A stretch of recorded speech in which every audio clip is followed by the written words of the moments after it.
تنگ شیرز یکی از زیباترین جاهای ایرانه. همزادهای شیرز گرند کنیون آمریکا و در مقیاسی کمتر کینگز کنیون استرالیا است.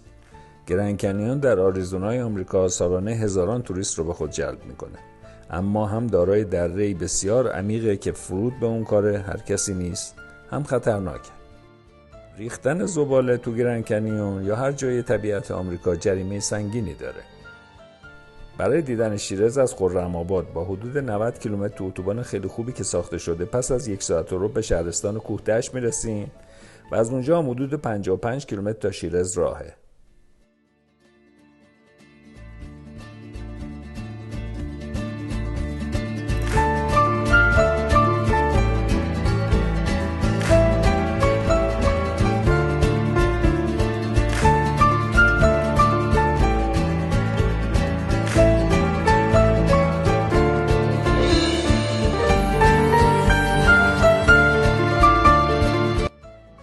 با اینکه در ابتدای دره پارکینگ ساخته شده و بعضی مردم هم داوطلبانه زباله‌های به جا مونده رو جمع میکنن، اما تنها راه نگه داشتن شیرز برای بقیه و آیندگان اینه که اصولا زباله از خودمون جا نذاریم.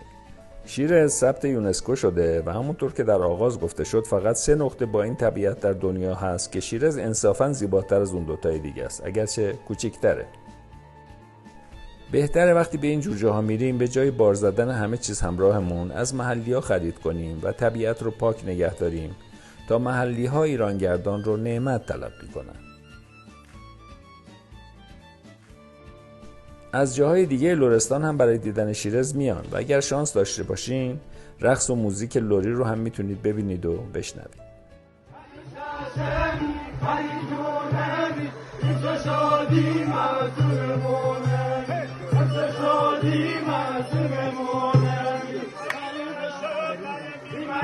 Bona